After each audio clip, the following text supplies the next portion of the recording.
de actualización, espacios de aprendizaje mutuo, que como ustedes en reiteradas oportunidades me han escuchado decir, es el propósito que se ha eh, impuesto la FARVE a lo largo de la historia de su trabajo en Colombia.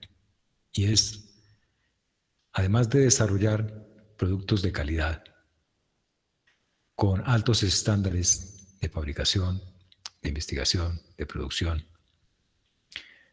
también darse a la tarea de generar educación sobre una temática tan amplia, una temática tan importante para la salud en Colombia y en el mundo, como es el conocimiento de la farmacología vegetal.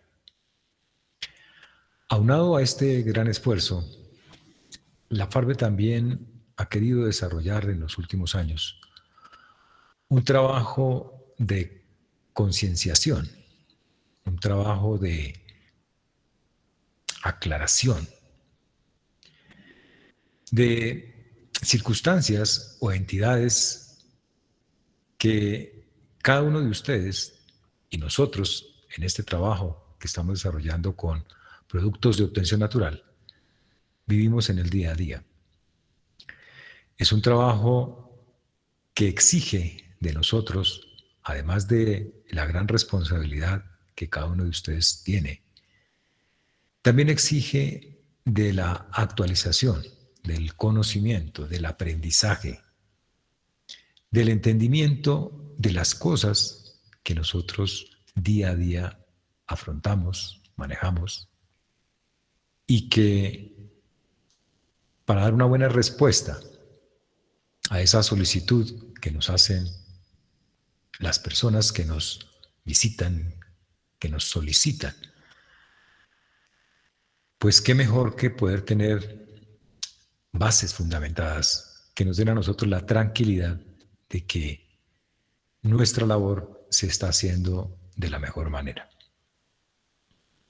Y creo que todos ustedes se han dado cuenta que esto es un reto de nunca acabar, porque día a día surgen nuevas cosas, día a día se conocen mejor, no solo las enfermedades, sino las estrategias que se tienen para poder ayudar en esas enfermedades. Y por eso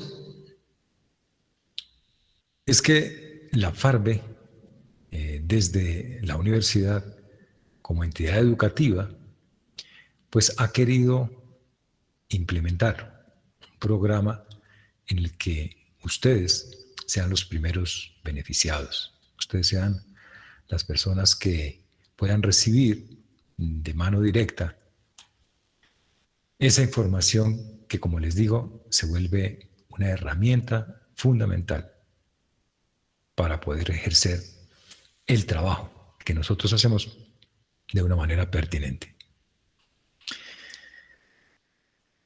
Siempre propendemos por traer a estos espacios temáticas que sean, digamos, de la cotidianidad.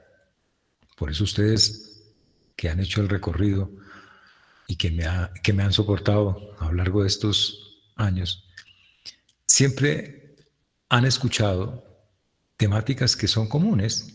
Hablamos de hipertensión arterial, hablamos de problemas articulares, artritis, artrosis, hablamos de problemas dermatológicos.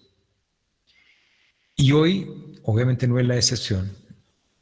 Por eso nos vamos a dedicar de una manera muy sencilla, aclarando que no por ser una presentación sencilla o una charla que trata de ser sencilla, el problema es igualmente sencillo. Y lo digo porque cuando nosotros queremos hablar de una problemática como es la diabetes, pues empieza uno a tener grandes retos, grandes dificultades, ¿por qué no?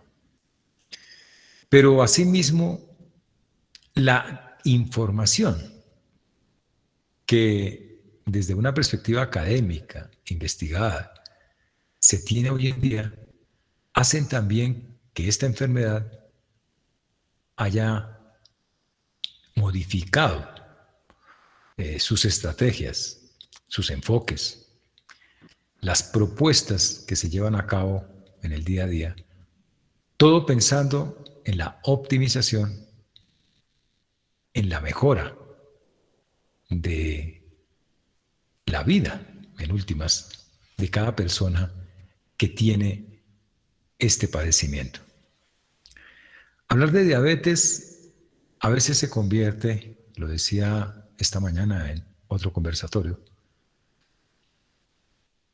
se vuelven enfermedades, ¿sabes?, tan comunes que como que se normalizan.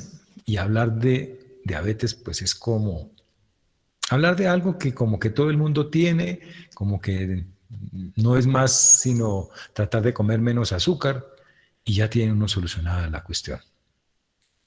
Como les digo, hoy en día la investigación, la experiencia que nos brinda, a veces infortunadamente, eh, lo trágica que es la vivencia de esta enfermedad, pues ha permitido que se entienda mejor, un poco mejor, cómo manejarla, cómo controlarla y ojalá cómo prevenirla.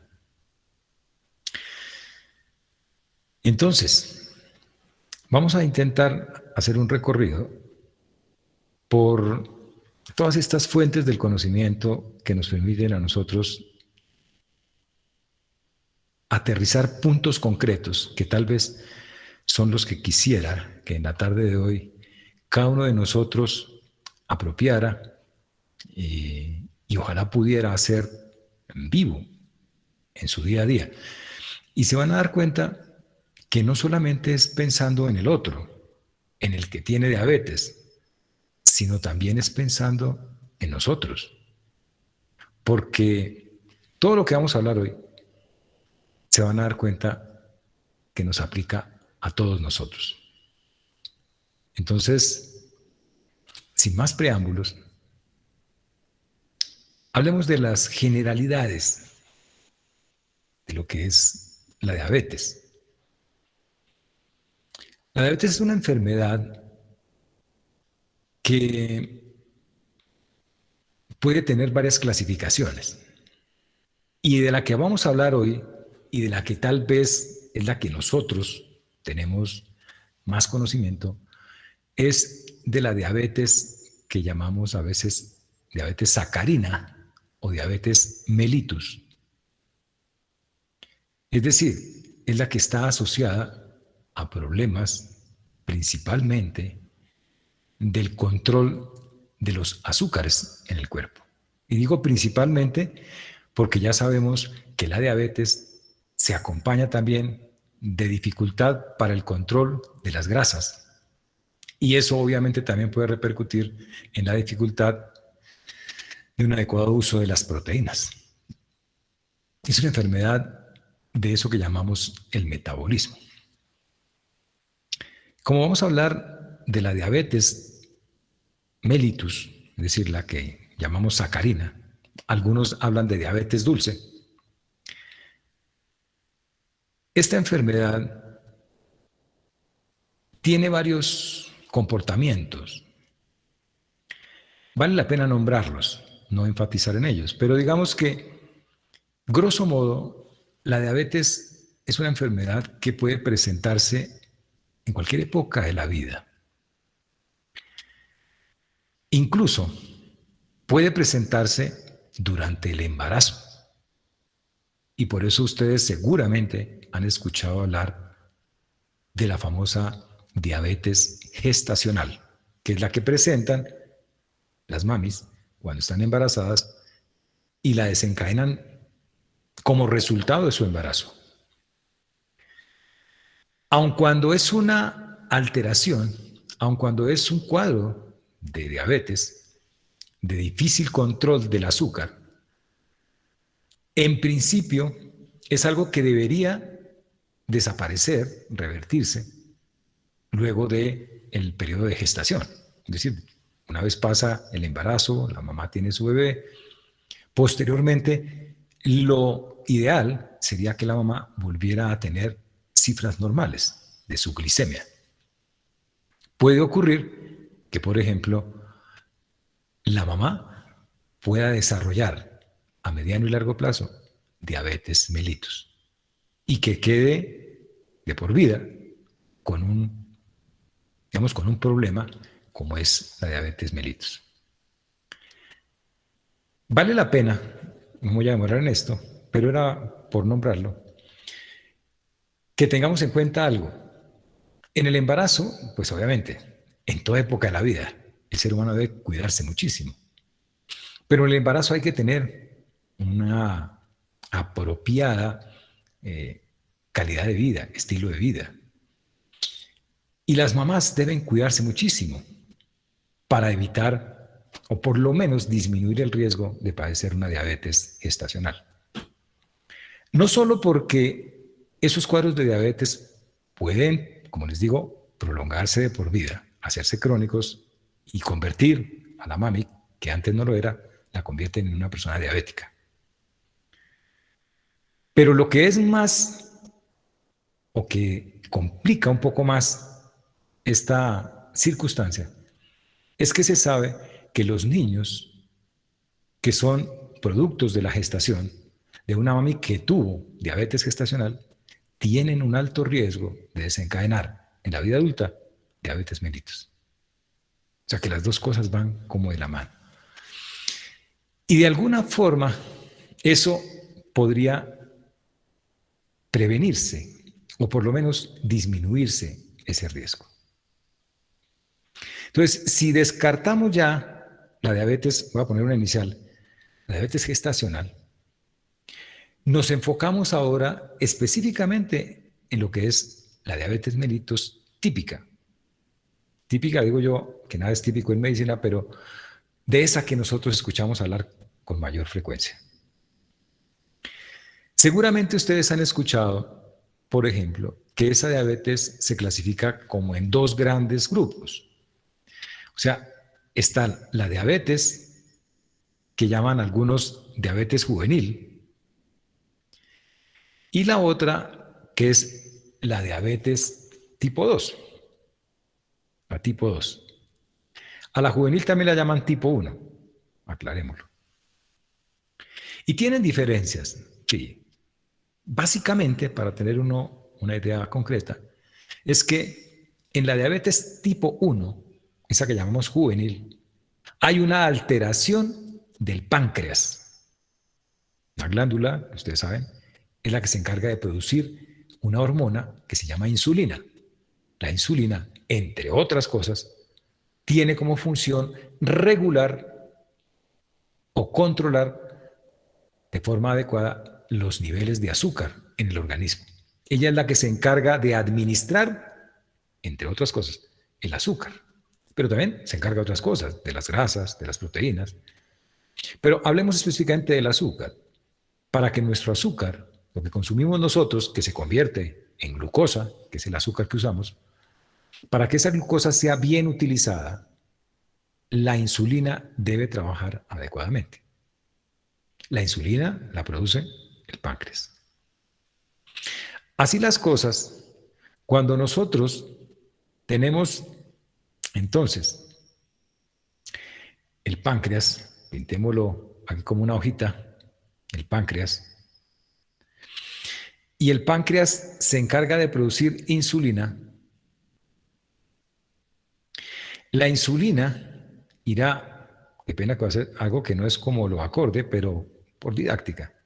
La insulina va a hacer algo que es que en el organismo los niveles de azúcar se regulen adecuadamente y todo funcione normal. Hago esta aclaración por lo siguiente. En la diabetes tipo 1 hay una característica y es que el páncreas no fabrica insulina. Es como si dejara de producir insulina. O produce una insulina que algunos consideran de mala calidad. Es decir, que no funciona. Es como si no existiera la insulina. Entonces imagínense ustedes, si yo tengo una insulina que no sirve, o mi páncreas no produce insulina, ¿qué va a ocurrir? Que la glucosa, que es la que yo tengo, obviamente, que controlar, pues ya no se va a poder controlar y va a empezar a incrementar sus niveles en el cuerpo. Y entonces se va a empezar a incrementar en la sangre, por ejemplo, los niveles de azúcar. Eso es lo que llamamos una hiperglicemia, una hiperglicemia. Si la hiperglicemia es muy alta, es decir, vamos a suponer que aceptamos que una persona maneje un nivel de glicemia máximo hasta 120 miligramos por decilitro de sangre. Por ahora recordemos el número, 120. Pero existen casos en donde, por ejemplo, la persona puede llegar a tener 400 o 500 de esos miligramos. Eso ya empieza a hacer ver que está complicada la cuestión. Y eso empieza a generar problemas bien complejos. Tanto que una persona con esos niveles cae en un coma, que es el coma diabético, y podría correr el riesgo de morir en el coma. Pero digamos, si el páncreas no produce insulina, la persona pues desencadena una diabetes, porque la diabetes se caracteriza principalmente, no por lo único, pero principalmente porque hay un manejo inadecuado, un control inadecuado del azúcar en el cuerpo o de la glucosa en el cuerpo. Si el páncreas no produce insulina o la insulina no sirve para nada, lo que ocurre es que la persona desencadena diabetes. Eso es una característica de la diabetes juvenil, que lo que hay es un problema en la producción o en la calidad de la insulina.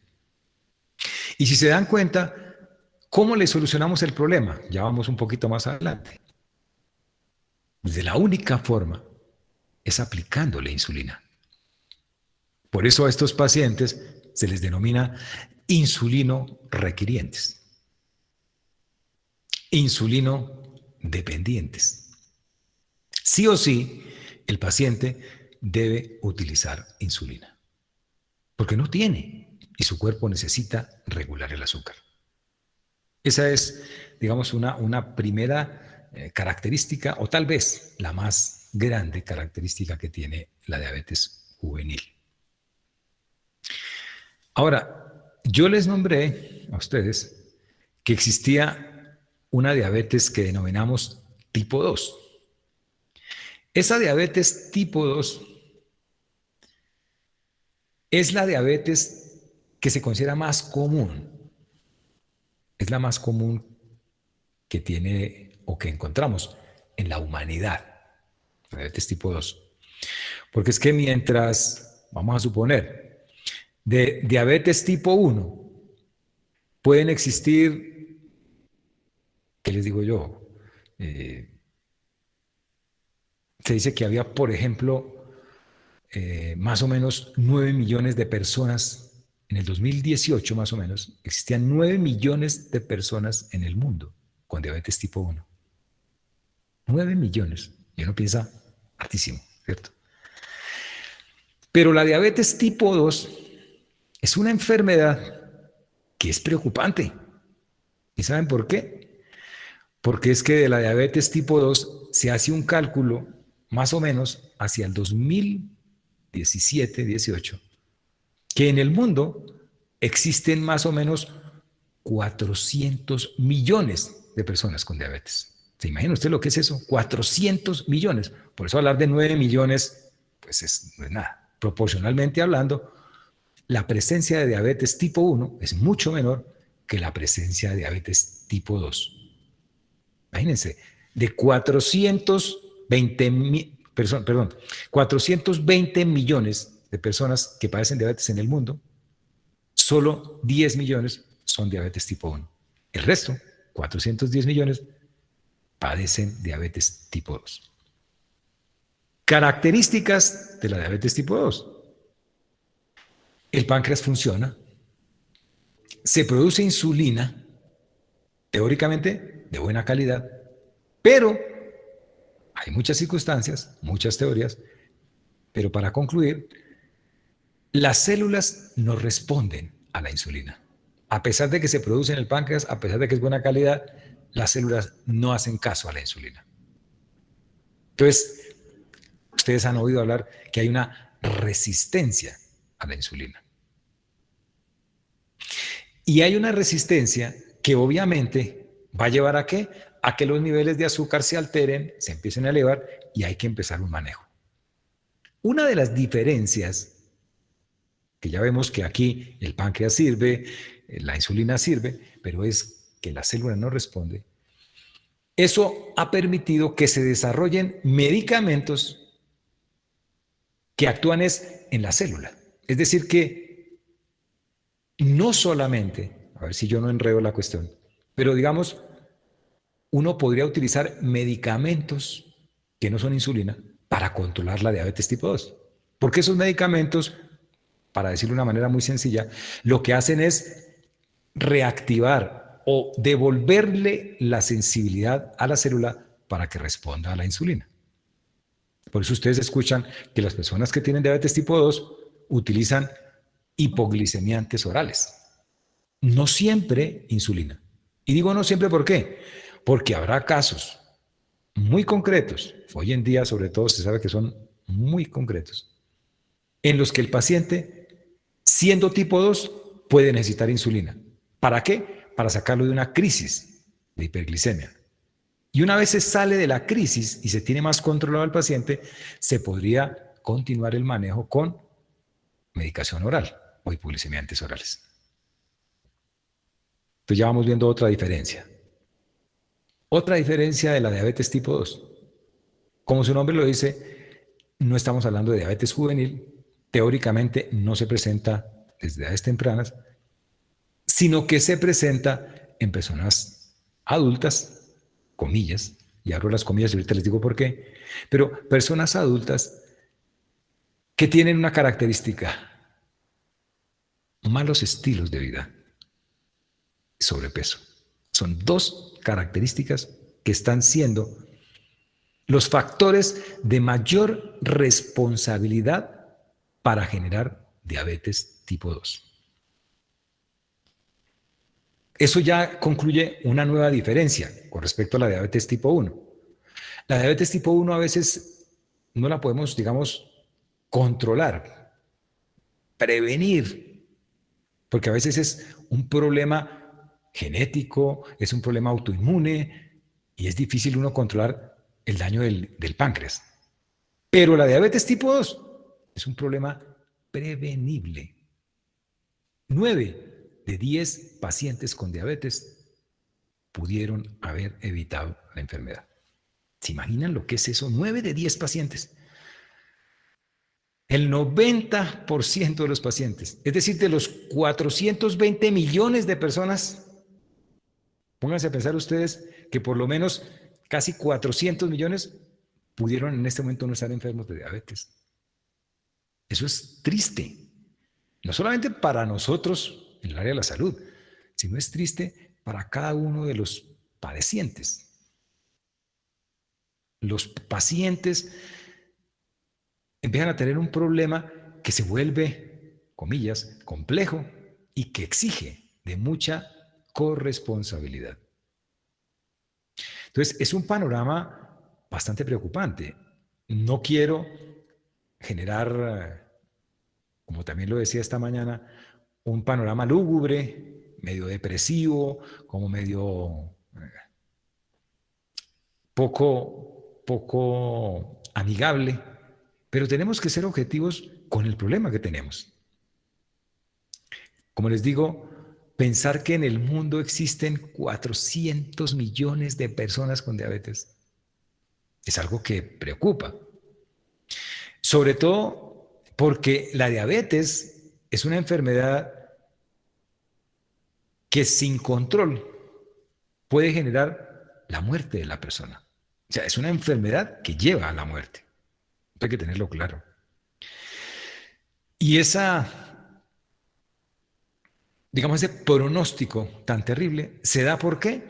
Porque además es una enfermedad que es causa de lesión y daño de órganos principales: corazón, riñón, cerebro, sistema nervioso periférico, o sea, no solamente el cerebro, los nervios se dañan. Y además, el daño del sistema circulatorio y del sistema nervioso es lo que lleva a que las personas con diabetes empiecen a perder sensibilidad, empiecen a tener dificultades, pues como se dañan los vasos sanguíneos, dificultades para poder cicatrizar adecuadamente. Y eso lleva a que la persona inevitablemente caiga en algo que es amputación, que es otra cosa que es terrible. Ver amputaciones hoy en día es deprimente para nosotros, los médicos. Me imagino, claro, para el paciente. Pero para uno de médico es frustrante ver que a estas alturas, conociendo tanto de la enfermedad, la gente se sigue dejando morir de diabetes.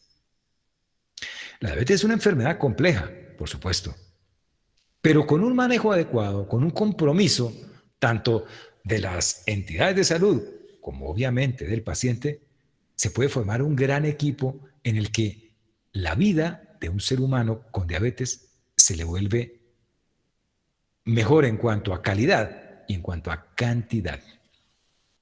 Una persona maltratada o una persona que haga un tratamiento inadecuado puede tener un riesgo a morir, por ejemplo, de infarto, 3 veces más grande que una persona sin diabetes. Y el riesgo a morir de infarto puede darse desde el momento que le hacen el diagnóstico en los siguientes 5 años. O sea, es una cuestión de correrle. Pero una persona que entiende que tiene un problema, que lo apropia, que lo maneja, que lo controla adecuadamente, la calidad de vida cambia impresionantemente y la cantidad de vida también. Y por eso uno puede encontrar personas que han sido diagnosticadas con diabetes en edades más o menos tempranas, pero que llegan a tener vida extendida por encima de los 80, 90 años. Y eso es, créanme, es un gran reto y es un gran logro. Como les digo, no es para hablar de una forma deprimente o de una forma tal vez amarillista de la diabetes. Es que es una enfermedad que hay que ponerle mucho cuidado. No hay que seguirla viendo como un problemita en el que yo como menos azúcar y ya con eso lo solucioné. Eso requiere de varias cosas.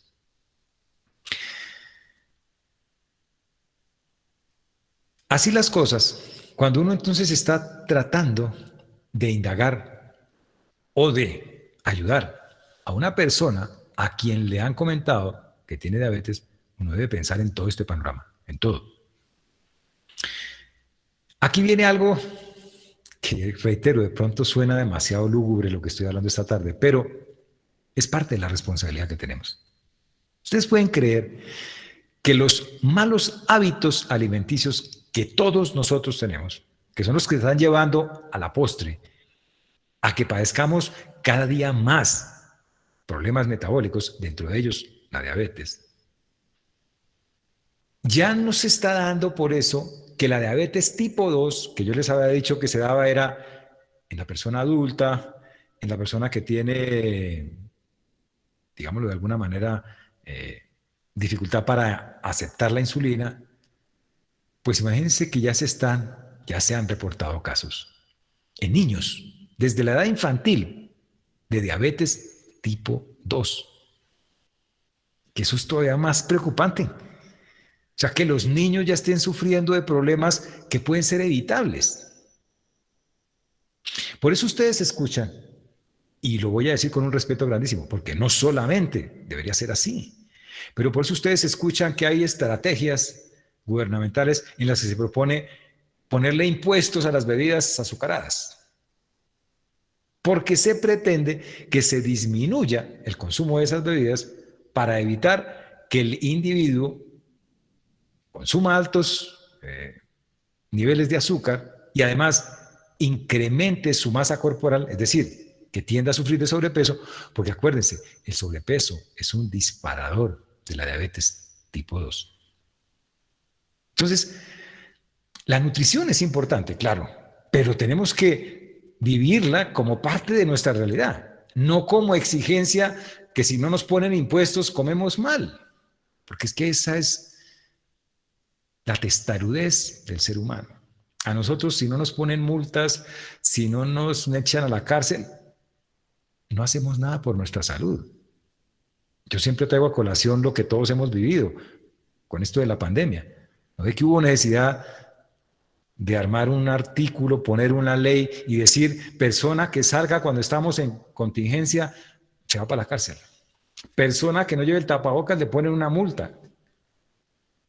Una enfermedad que ustedes se dan cuenta que es compleja, o fue compleja, en el momento que estuvo en la crisis más grande, se podía evitar con 3 cosas: aislamiento, un tapabocas y lavado de manos. Y las 3 cosas no las hacíamos. Una cosa que no cuesta. Y después lo volvimos una realidad en la que jugábamos con él, a la ruleta rusa. Y más de uno de nosotros está feliz porque yo pude superarla y yo fui a fiestas y yo no me puse tapaboca. Pero más de uno de los que murieron fue por responsabilidad mía. Porque yo fui culpable de todos esos que murieron. Entonces ahí es donde uno, es lo que yo digo, la testarudez del ser humano no le permite ser coherente. Si el ser humano siempre propende por la vida, nunca hacemos cosas en favor de la vida. Y la diabetes, es el mejor ejemplo de que el ser humano no le gusta la vida. No le gusta la vida. Porque además convertimos en normalidad cosas como que es normal que comamos mal, es normal que nos excedamos, es normal que no hagamos ciertas cosas. Todo se vuelve normal. Lo normal es no hacer ejercicio. Por eso, de hecho, a nosotros, a ustedes y a mí, nos buscan, deme algo para bajar de peso, pero que no me toque hacer ejercicio. Deme algo que me quite el apetito, pero no me diga que deje de comer. O sea, yo solo no puedo.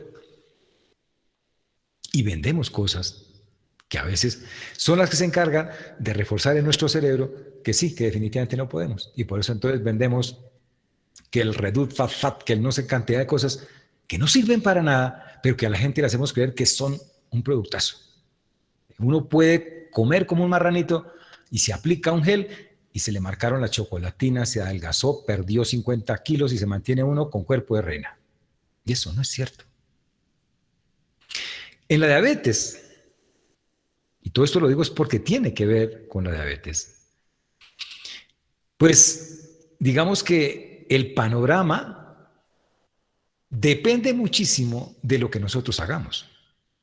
Es decir, les estoy diciendo, la diabetes es una enfermedad que donde no se controle daña los vasos sanguíneos, los nervios y de ahí para adelante órganos como el corazón, el riñón, el cerebro, la piel, todo. Todo lo puede alterar la diabetes. El panorama es lúgubre, es bien nefasto. ¿Y de qué depende que el panorama cambie? De cada uno de nosotros. De eso depende. O sea, aquí es donde viene la importancia de la educación. Educación en el hogar, educación en el trabajo, educación en la relación de pareja, de amistad, no sé. Ahí está la educación. Y educación no es simplemente sentarse uno a dar clases. Educación es lo que el ser humano vuelve una realidad en su realidad. Es lo que yo tomo del entorno y lo utilizo en favor de mi bienestar. Eso es educación. Muchas veces nosotros, en el área que manejamos esto de la sugerencia de medicamentos de obtención natural, yo creo que ustedes se han dado cuenta, termina uno siendo educador, más que sugeridor de un producto. Porque nosotros tendríamos que sentar al paciente o a la persona, ojalá dedicarle un tiempo y comentarle qué cosas debería hacer para optimizar su realidad. Más allá de, tómese esta pasta y eso le quita todo. Porque ahí no está la realidad. Entonces, el panorama puede ser un panorama absolutamente distinto en el sentido de que puede ser favorable siempre y cuando las estrategias que se han desarrollado a partir de la investigación, de la observación, de todo lo que es el análisis clínico de cada una de las personas que han sido, para algunos, tristemente víctimas de la enfermedad y que en este momento algunos son enfermos. A partir de eso es que la ciencia analiza, estudia, aprende, propone y a partir de eso gesta programas. Y por eso ustedes encuentran en el mundo programas para el manejo de la diabetes. La OMS, si ustedes ingresaron a la página de la OMS, van a encontrar estrategias para el control de la diabetes. Y específicamente de la diabetes tipo 2, que es la que es prevenible y además es la que más genera morbimortalidad, es decir, problemas de salud y muerte. Cuando uno empieza a tratar de, digamos, de analizar qué cosas podría generar la diabetes, pues es que es bueno uno que se afronte a una realidad. Hay muchas cosas, pero digamos puntos concretos, lo que les decía. Un adulto con diabetes tiene un riesgo casi 3 veces mayor a sufrir de infartos y de accidentes cerebrovasculares que la persona que no tiene diabetes. O sea, si yo tengo diabetes, mi hermano no, yo estoy 3 veces más cerca a morirme que mi hermano. Las lesiones, las personas con diabetes, de los nervios, casi siempre terminan, por un mal manejo, casi siempre terminan en lesiones que terminan en amputaciones, sean de falanges, de dedos, de miembros, terminan amputados. O sea, es mutilante la enfermedad. Y hay que hacerlo sí o sí. La diabetes genera daño de la retina. Es una de las causas de ceguera. Ceguera. Una persona puede quedarse ciega por diabetes, pudiendo evitarse.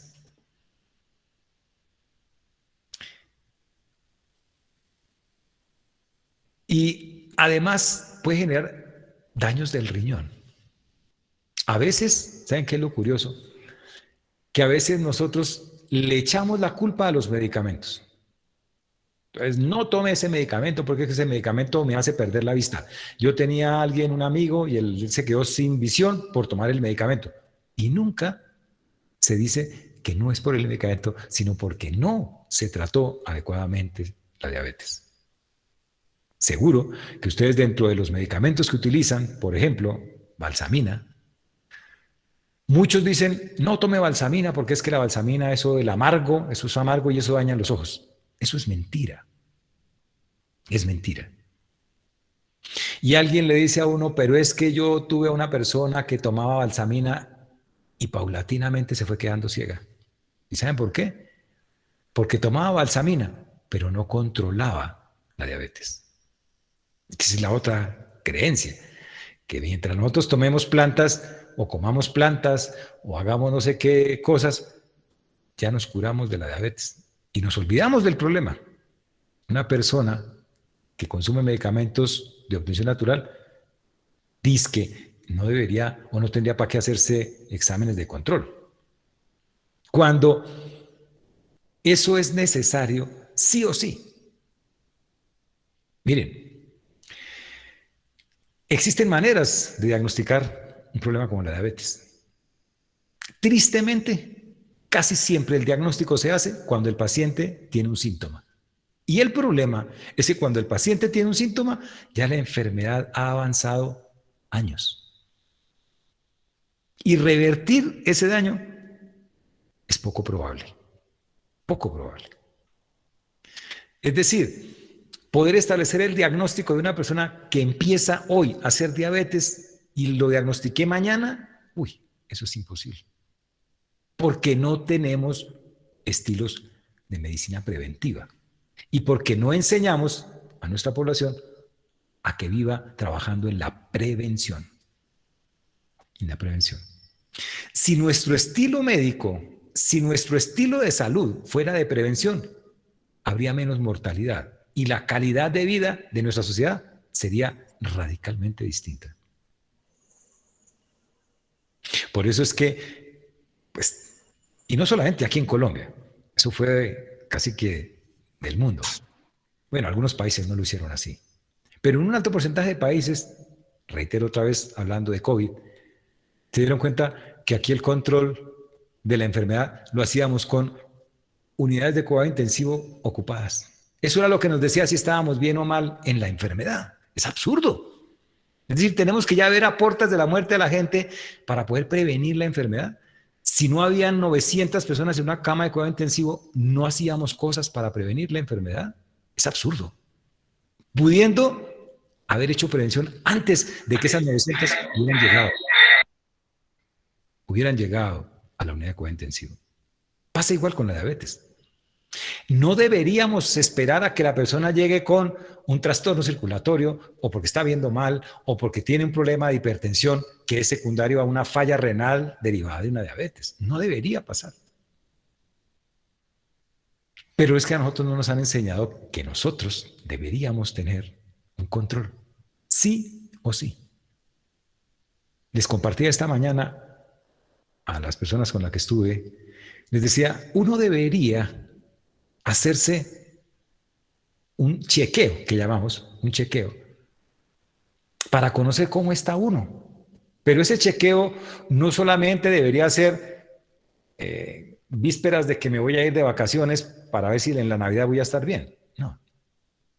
Uno debería hacerlo secuencialmente desde que nace uno. Y eso no es porque tenga que uno depender del médico, sino porque es de la forma que yo, desde que nazco, empiezo a conocerme.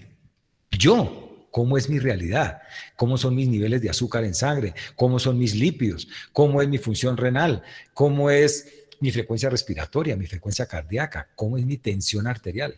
Mía, la mía.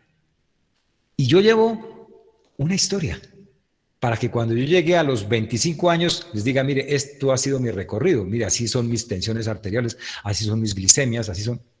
Y ahí entonces estaría uno muy alerta, porque cualquier cambio podría indicarle a uno que algo está pasando. Y si yo vengo 35 años de vida teniendo glicemias de 90 en ayunas, y de pronto a los 32 empiezo a tener glicemias de 110 en ayunas, algo está pasando. Y entonces en ese momento actúo. Pero en ese momento de acción, muy seguramente la enfermedad hasta ahora está empezando a manifestarse. Pero es que eso no pasa. Créanme, los pacientes que son diagnosticados para diabetes son pacientes que ya llegan con síntomas complicados.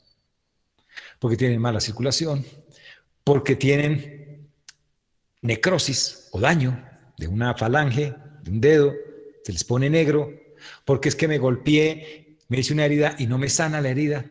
Y eso ya indica que hay un daño arterial y neurológico irreparable. Ahí no podemos llegar. Entonces, el cuidado de la diabetes debe empezar desde antes. ¿Quién está en riesgo de padecer diabetes? Ya lo saben ustedes. Todos nosotros estamos en riesgo de padecer diabetes. Y más aún, si tenemos antecedentes, claro. Familia, hermanos, tíos, parientes. Pero cualquier persona podría desarrollar diabetes. Como les digo, porque una de las causales de la diabetes tipo 2, que es la que es más mortal, genera más problemas de salud, las causales son prevenibles, evitables. Y reitero, estilos de vida, que involucran alimentación, ejercicio, consumo de alcohol, consumo de tabaco, el mismo estrés. Y uno mira esos 5 factores y uno dice, pero es que esa es la vida de hoy en día, la normal. Yo tengo que tener, ¿qué? Alimentación, todo lo que me pongan, no importa que sea, debo digerirme todo. ¿Quién dijo que uno necesita hoy en día hacer ejercicio? Para eso existen geles que yo me unte para perder masa corporal. ¿Quién dijo que yo no puedo beber? ¿Quién dijo que yo no puedo fumar? Y el estrés es algo normal en la sociedad. Y estoy olvidándome de una, que es el sueño, que también es un gestor de trastornos metabólicos. Un mal dormir no es bueno. Creo que eso lo dijimos en alguna charla, hablando de estilos de vida saludables. Pero imagínense ustedes eso, una mala alimentación, una vida sedentaria, el sobrepeso. Ya son 3 factores que lo ponen a uno, muchos le dan la llave de entrada para desencadenar diabetes.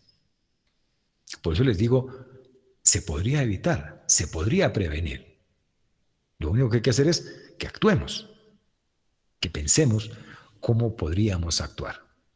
Entonces, el cuidado debería partir desde la prevención. Eso sería fabuloso, porque nos evitaríamos una larga fila de problemas. Nos evitamos una larga fila de problemas. Entre ellos, posiblemente nos evitemos la necesidad de utilizar medicamentos, que esa es otra, ¿no?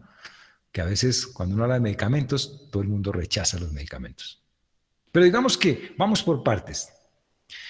Cuando se analiza la realidad de un individuo, pongámonos en el correcto, en el correcto.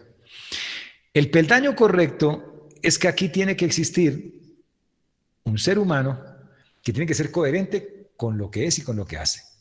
Entonces, yo tengo que conocer cómo soy yo, cuáles son mis necesidades, qué necesito consumir al día, qué tantas cantidades de qué tantos componentes de la alimentación necesito al día. Porque todos necesitamos azúcares, todos necesitamos grasas, todos necesitamos proteínas, todos necesitamos agua, todos necesitamos vitaminas, todos necesitamos minerales, todos. ¿Pero qué tanto? No es que voy a consumir dosis masivas de vitaminas y eso ya me soluciona el problema de salud. Eso no es cierto. Voy a consumir agua como un loco y eso me soluciona. Eso tampoco es cierto. ¿Ven? O voy a dejar de comer azúcares. Eso tampoco es bueno. O sea, el organismo ha sido generado, gestado filogenéticamente, es decir, desde la evolución del ser humano, con unas características que nosotros deberíamos entender y aplicar correctamente. Entonces, si yo conozco mis necesidades, entonces debería ceñirme a esas necesidades.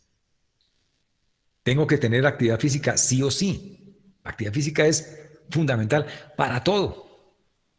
Sin embargo, creemos que cuando hablamos de actividad física es como un castigo. Que empezaba a concluir unas cosas que veo en mis pacientes.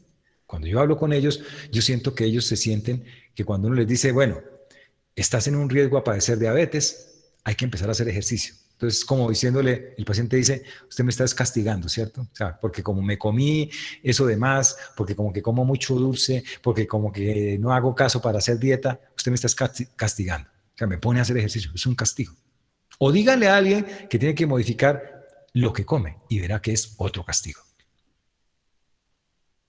Porque teóricamente, y vuelve el cuento, no voy a recaer en lo mismo, pero ustedes ya saben a qué hablo de referencia, a ese cuento de que queremos volver a la normalidad. ¿No han visto? Nuestra sociedad está volviendo a la normalidad. O sea, estamos volviendo al peor sitio, porque ni siquiera aprendimos. Porque siendo como éramos normales, mire el problema que tuvimos tan terrible.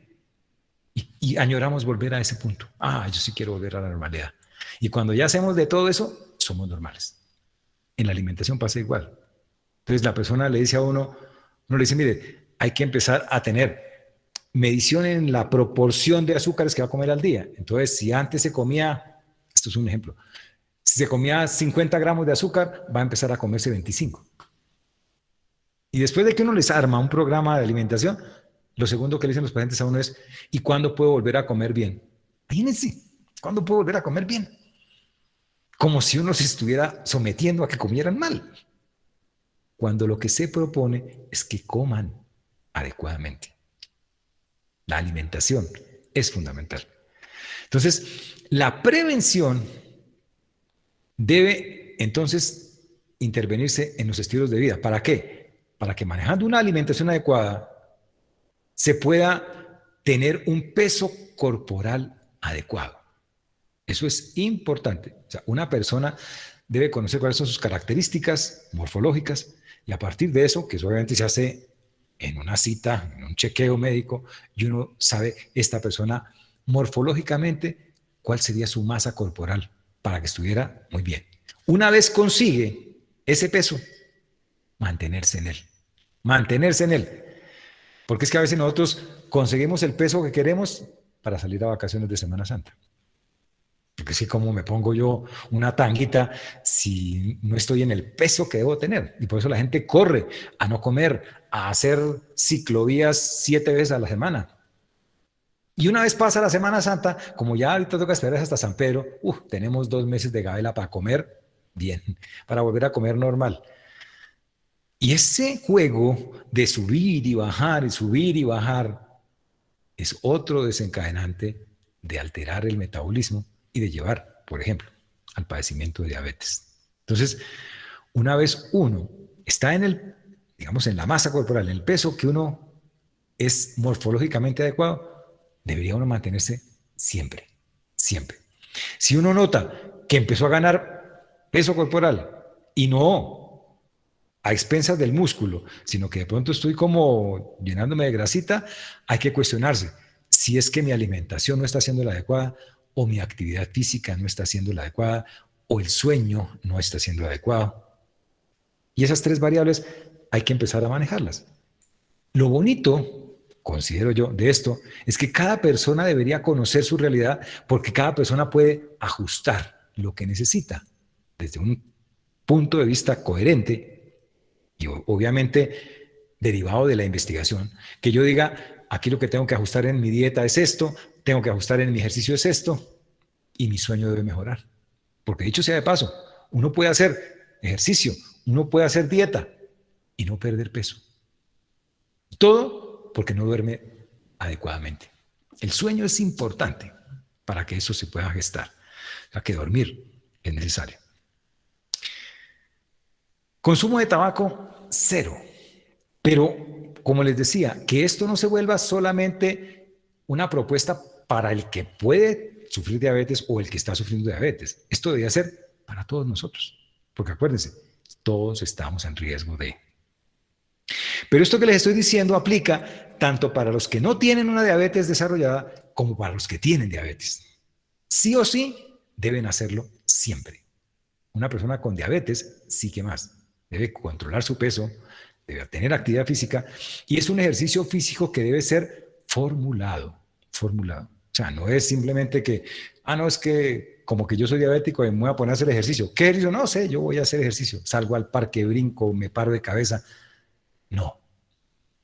Hay formulación de ejercicio. Hasta eso se ha llegado hoy en día, a que la persona pueda obtener cuál es su mejor ejercicio, cuál es la meta que yo quiero proponerle a ese individuo para que haga un ejercicio que sea adecuado y acorde a sus características. No para todo el mundo es el mismo ejercicio, no para todo el mundo. Y más, cuando una persona que ya tiene diabetes, sabemos que tiene problemas circulatorios, problemas de lípidos, puede tener problemas cardíacos, y ponerla a hacer ejercicio inadecuado es ponerla en un riesgo a llevarla a que se muera en un ejercicio. Eso no es lo correcto. Por eso es importante que haya formulación de ejercicio.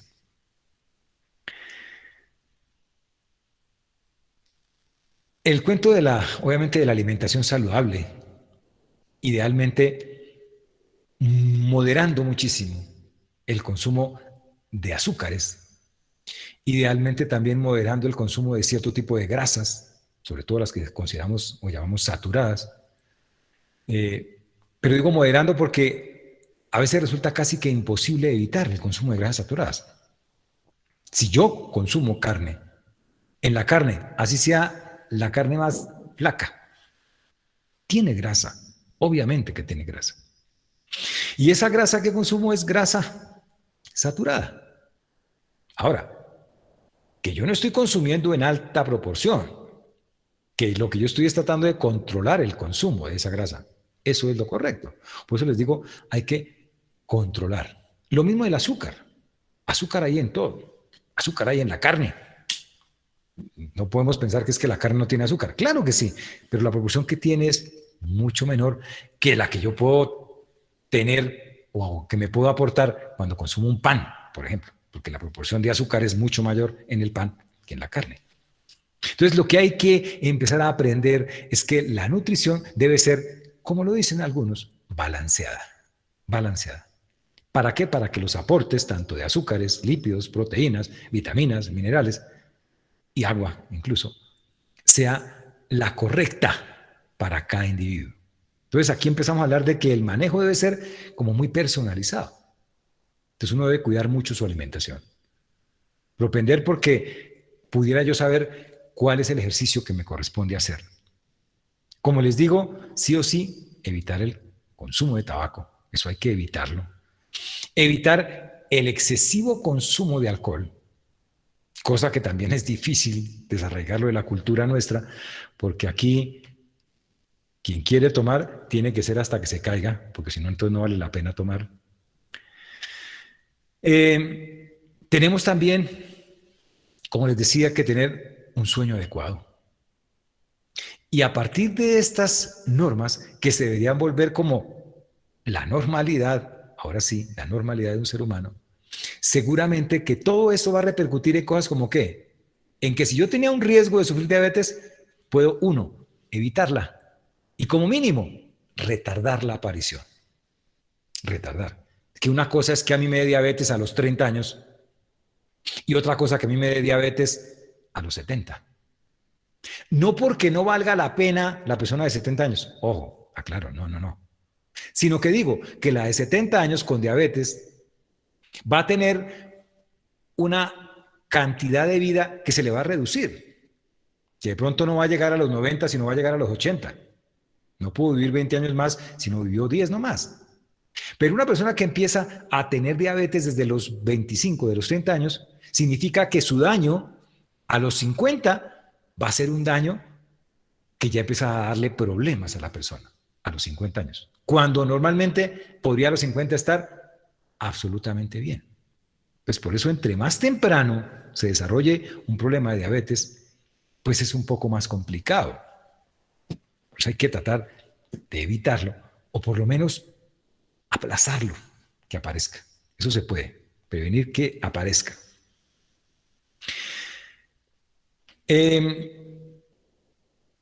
Es importante, así las cosas, conocernos. Por eso es importante, ojalá que nosotros tuviéramos un chequeo de nuestra glicemia. Mire, hacer el diagnóstico de que haya hiperglicemia en una persona, pues es algo sencillo. Incluso hay pruebas muy económicas. Hoy en día hasta, ustedes han visto que hay personas que hacen la prueba de la glucometría con sangre del dedo. Se chuzan un dedito y una gotica de sangre le dice a uno cómo está su glicemia. No es definitivo el diagnóstico, pero por lo menos lo orienta a uno mucho y es muy económico. Pero una vez uno forma parte del grupo de personas con diabetes, uno tiene que empezar a asumir una cantidad de tareas que son necesarias y que son inevitables o más bien ineludibles para poder mantener un adecuado control de la enfermedad. Una persona con diabetes diagnosticada debe, además de glicemias en ayunas, debe tener un estudio de algo que se llama hemoglobina glucosilada, por ejemplo. Esa hemoglobina es una sustancia de la sangre, tiene niveles, vamos a suponer, tiene que estar por debajo de 6, es un número. Si está por debajo de 6, yo diría que la persona está adecuadamente controlada. Pero si empieza a subirse de 6, uno empieza a decir, esta persona ha estado con hiperglicemia por harto tiempo. Si una persona tiene un nivel por encima del normal de hemoglobina glucosilada, quiere decir que por lo menos lleva más de 3 meses con problemas de azúcar en la sangre.